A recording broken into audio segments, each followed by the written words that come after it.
Hello friends, welcome to all IGNO students at my YouTube channel Jasrutia Informatics. Now I will proceed with unit 2nd of ANC. The name of chapter is Macronutrient, Carbohydrates and Water.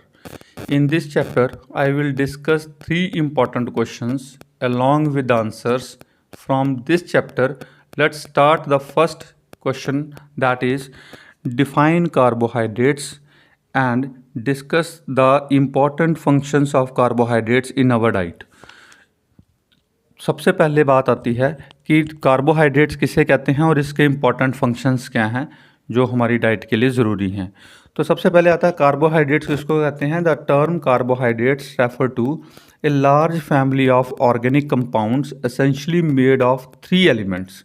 यानी कि जो हमारी body के लिए जो organic compound चाहिए वो 3 organic compound जैसे कार्बन, हाइड्रोजन और ऑक्सीजन, इन 3 चीज़ों का मिलके जो है कार्बोहाइड्रेट्स तैयार होती है। And carbohydrates are widely distributed in plants. और कार्बोहाइड्रेट मोस्टली हमें कहाँ से मिलती है, ये हमें प्लांट से मिलती है।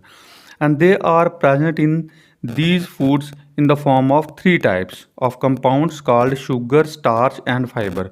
तो कार्बोहाइड्रेट्स के जो 3 हमारे डिफरेंट कंपाउंड्स हैं वो है शुगर, स्टार्च और फाइबर। इसके अलावा कार्बोहाइड्रेट्स इसके 2 टाइप्स आती हैं कार्बोहाइड्रेट्स को, इसको 2 पार्ट में हमने क्लासीफाई किया है। जैसे एक क्लासिफिकेशन है अवेलेबल कार्बोहाइड्रेट्स और दूसरी आती है नॉन अवेलेबल कार्बोहाइड्रेट्स। जो अवेलेबल कार्बोहाइड्रेट्स हैं वो कौन से हैं।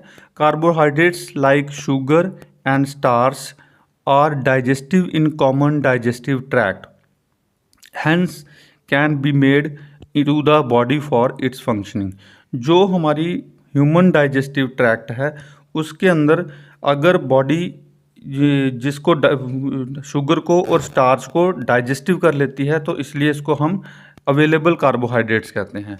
जबकि दूसरी तरफ जो सेल्यूलोज हैं या and certain other carbohydrates molecule that can not be digested in human digestive tract, जो कार्बोहाइड्रेट्स के मॉलिक्यूल्स हमारी ह्यूमन डाइजेस्टिव ट्रैक्ट में से डाइजेस्ट नहीं होते और उनको हम कलेक्टिवली जैसे फाइबर है या उसको हम नॉन अवेलेबल कार्बोहाइड्रेट्स कहते हैं।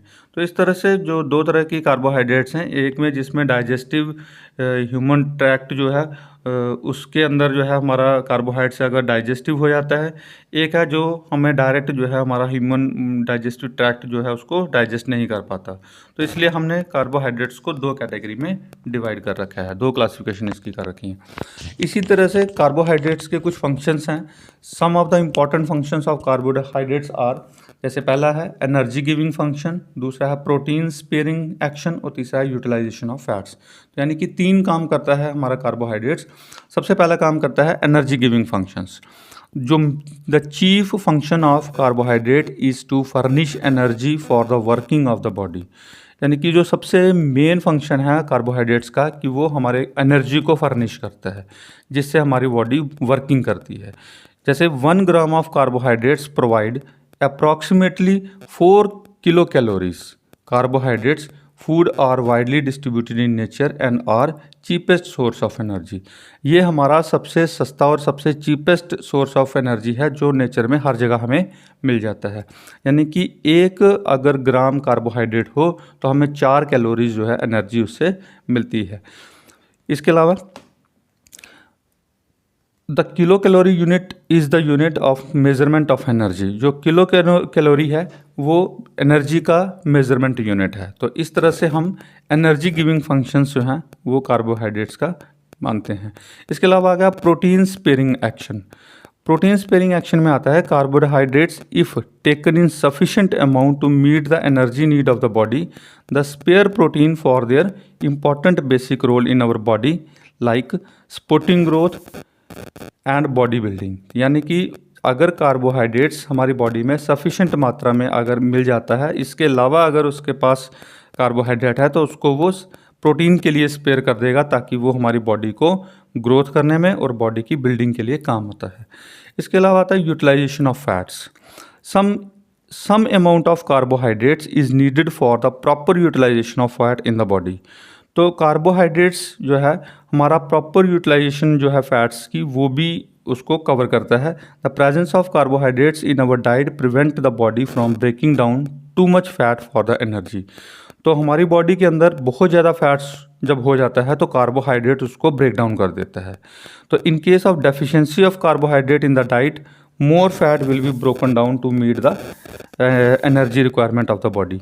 तो अगर बॉडी के अंदर जो है कार्बोहाइड्रेट्स की कमी हो जाए तब भी जो है ये फैट्स को ब्रेक डाउन करके जो है हमारी बॉडी को एनर्जी प्रोवाइड करता है। तो इस तरह से ये 3 सबसे मेजर फंक्शंस आ गए जो कार्बोहाइड्रेट्स के हैं। सबसे पहले ये हमें एक एनर्जी प्रोवाइड करता है, और दूसरा आता है ये प्रोटीन स्पेयरिंग एक्शन करता है, प्रोटीन को स्पेयर रखता है। इसके अलावा जो यूटिलाइजेशन ऑफ फैट्स, यानी कि फैट्स की यूटिलाइजेशन करता है। इसके अलावा अगला जो क्वेश्चन है, जो सबसे इम्पोर्टेंट क्वेश्चन है कि differentiate between macronutrients and micronutrients present in our food. तो मैक्रोन्यूट्रिएंट और माइक्रोन्यूट्रिएंट्स में क्या डिफरेंस है वो हम बताएंगे इसमें, कि one of the main difference between macronutrients and micronutrients in amount that is required optimum health. Macronutrients और मैक्रोन्यूट्रिएंट्स का जो डिफरेंस है वो हमें ये बताता है कि हमारी ऑप्टिमम हेल्थ के लिए कितना फूड चाहिए। तो मैक्रोन्यूट्रिएंट्स जो है are required in macro or meaning large amount, and micro are only required in a micro or a small amount. यानी कि मैक्रो का मतलब हो गया जब लार्ज अमाउंट में हमें किसी फूड की ज़रूरत होती है, और माइक्रो का मतलब हो गया जिसमें हमें स्मॉल अमाउंट में फूड की ज़रूरत होती है। तो ये पहला डिफरेंस आ गया कि मैक्रो का मतलब लार्ज न्यूट्रिएंट्स और जो माइक्रो का मतलब हो गया स्मॉल न्यूट्रिएंट्स। इसी तरह से another key difference is that the macronutrients provide the body with energy and micronutrient play an important role in detoxifying the body and wearing of the harmful disease.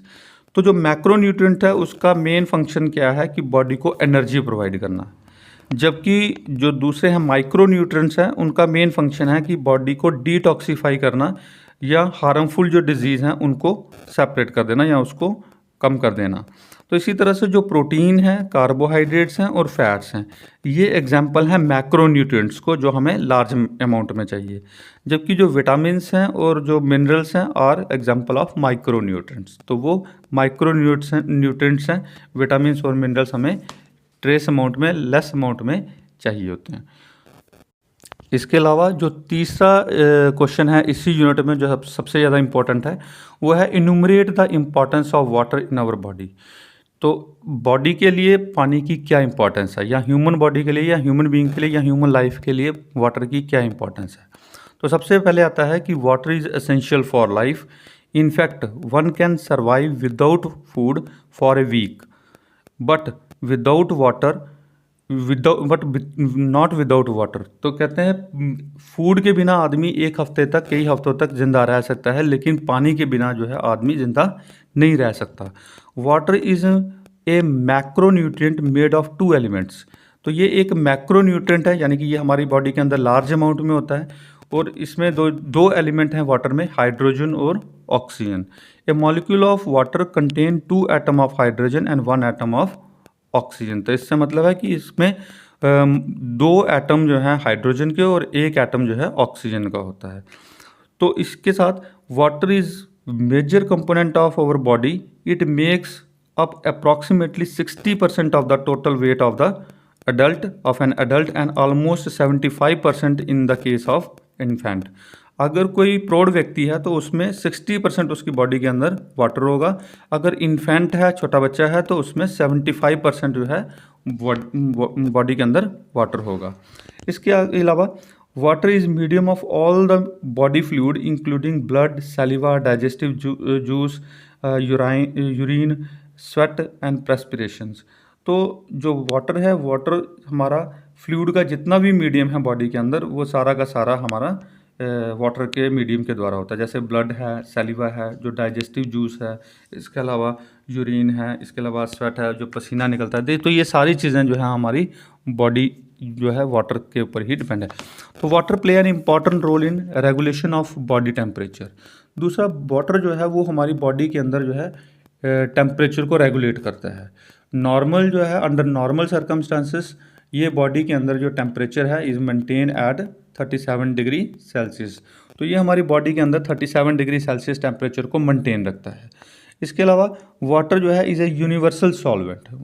पानी जो है ये एक यूनिवर्सल सॉल्वेंट है। It helps in removal of the waste products from our body. तो body के अंदर जितने भी जो इंटॉक्सिकेंट हैं या वेस्ट प्रोडक्ट्स हैं वो वाटर के मीडियम से ही बाहर आते हैं। इसके अलावा water bath the body cells and keep them moist, hence it act as a lubricant. तो वाटर जो है ये हमारा एक लुब्रिकेंट एजेंट भी है। जो बॉडी के सेल्स हैं उनको भी ये वॉश बाथ करता है। इसके अलावा बॉडी के जो सेल्स हैं उनमें मॉइस्चर रखता है। दूसरा, water present in saliva and other digestive juice keep helps in the passage of food down the digestive tract. तो जो भी हमारा डाइजेस्टिव जूस है ये वाटर जो है हमें हेल्प करता है कि वो हमारे डाइजेस्टिव ट्रैक्ट से फूड को डाउन ले आता है। And it also help important lubricating for the joints. जो भी हमारी जॉइंट्स हैं हड्डियों में तो वहाँ पे भी ये लुब्रिकेशन करता है। तो ये था वाटर की इम्पोर्टेंस। तो इसके अलावा जो ये यूनिट सेकंड था कार्बोहाइड्रेट्स एंड वाटर मैक्रोन्यूट्रिएंट्स का, इसके अलावा जो अगले यूनिट है वो मेरे नेक्स्ट वीडियो में आपको दिखाएंगे। इसके अलावा जो भी कोई किसी भी स्टूडेंट को अगर डाउट है या अगर क्वेरी है तो वो मेरे कमेंट बॉक्स में कमेंट दे सकता है और वो कोई भी